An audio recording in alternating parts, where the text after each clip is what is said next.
Before we get in this video, guys, I just want to let you know I made a Discord. The link is in my description down below. So if you click the link, you'll join my server. It's basically a way for me to get to know you guys. We can talk about sneakers, we can talk about memes, you can talk about movies. It's kind of a little community I'm trying to get going. So hit that link down below, and I look forward to meeting you guys. Anyways, let's get into today's video. Whew.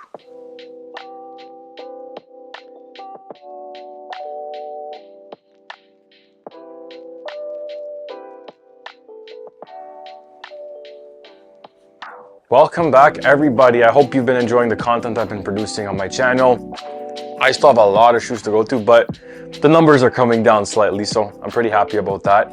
So today I want to review, some people think that is overrated, but I think this pair is underrated. So I ordered these off Nike. They are the Air Force One Gold Tint, I'm calling them. And I'm gonna show you why in just a sec, but here's a box. And here's me unboxing them. So this is brand new. I didn't get this used, but I got a really good deal on it. So here's the size 10.5. The reason why I went down half a size is because these are really big inside, so they recommend you go down half a size. I've been always wearing my AF1s like this since I got them, and I haven't been into AF1s too long, maybe like 4 or 5 years. Yeah, I'm pretty late to a lot of things, but you know what? Since these things were made in 1982, they just can't stop breaking records, man. Everybody likes AF1s, but they like the white ones. But today, I'm gonna get into something that is very underrated in my personal opinion, because I see a lot of the triple whites, but you know, they don't really appeal to me. So today will be these guys. Now, I've seen Kanye, I've seen a lot of celebrities start wearing these, but here they are. The Gold Tint AF1s. The reason I'm calling them Gold Tint is because depending on this lighting, you see hints of gold. And if you look down there, it's got a gold outline. The insole is gold, as you can see, and the logo is gold. So very subtle details, which I really like about the shoe. I didn't just want to get a basic AF1 black because I've had like 2 pairs of them already. So to me, it doesn't make sense to get the same pair over and over. So I got these guys instead. And honestly, these are the most underrated pair of shoes in my opinion, because, you know, people don't realize that black goes with everything. I've worn these shoes in the mud, in the rain, on nice days. You can't comprehend the fact that what these can do. These are like boots on your feet, but they're stylish and they're classic. Like, these will never go out of style, you know? And it's funny to me that a lot of people look down on people with black AF1s, and it's always about the white ones. But you guys, I'm not the one to go buy triple white AF1s and then buy another pair after two wears. No, that's not me. I'm a guy who saves money and likes to enjoy what he spends on shoes. So you bet your bottom dollar I'm gonna be wearing these a lot, and I mean a lot, casually and everything. I also have another pair of AF1s. I call them Raptors because they got purple and gold on them, but anyways, that's another video. But these shoes are one of a kind, and I really like the fact that Nike still is making them, but I don't know if you guys keep up with sneaker news. They've cut productions for 2024, 2025 because lack of innovation. Frankly, to me, it doesn't seem Nike is lacking innovation, but I'm just one person compared to the millions of people that Nike surveys daily. So honestly, I'm just telling you guys, you know, Nike has innovation. They have staples that will last a lifetime. These shoes are going to be popping for another 50 years. I'm just telling you straight up. You know, I'm not really looking forward to the fact of people saying Nike isn't innovative. Yeah, they may have been stale, but you gotta understand, we just came out of a COVID crisis, so people gotta get back to work. Some people are still working hybrid, so I understand.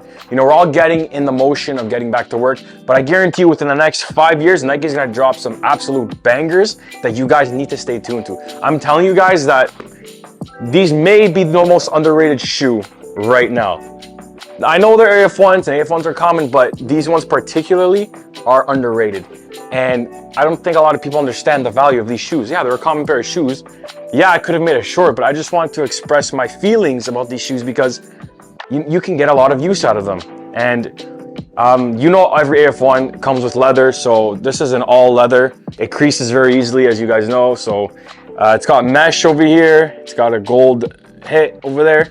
It's got a nice black outsole. It's a very basic shoe. So there's not really much for me to review, but I made this video to make you guys understand don't be scared to get a pair of black AF1s. You know, they're not bad, and they're extremely stylish. I can wear pretty much any outfit with them, and you know, I get compliments. Hey, nice shoes, bro. And they're so low key because people won't assume that they're flashy or anything, right? Like here, I'll give you an example. Like, look at these guys. Look, compared to these guys, look, you got a blazing red Toro 4, right? Review up on these, so go watch that video. But look, see, look at the difference. Now you tell me if you're a type of guy that likes to be, you know, flamboyant, or you like to be a little bit low key, you know, you want to run a little bit of errands, hint, hint, you know what I'm talking about, folks. But you know what I mean? So just factor that in when you're buying AF1s. They're not overrated. The black pair is underrated. However, the white pair is very overrated. I don't want to get another pair. I have two of them, never wear them. They're going to get dirty and whatever. This, I also recommend a mid-top AF1. I will do a review on these in a separate video, but just compare the difference to these. Like, look, see?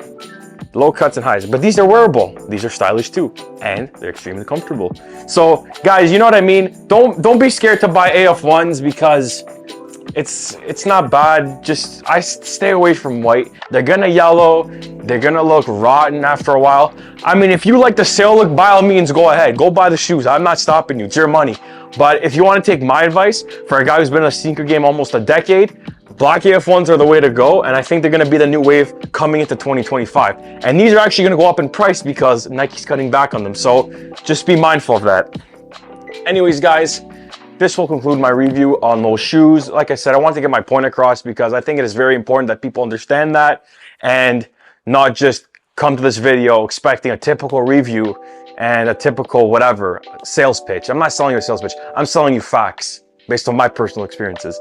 So keep that in mind. Well, anyways, guys, I appreciate all the support. Thank you so much for everything. And if you look up there somewhere, there should be a playlist of all the other sneakers I reviewed, so you guys can indulge. Again, I appreciate the views, the subscribers. I'm at 81 right now, so I'm trying to get to 100. So hit that subscribe button, guys, and enjoy the rest of your day. Peace.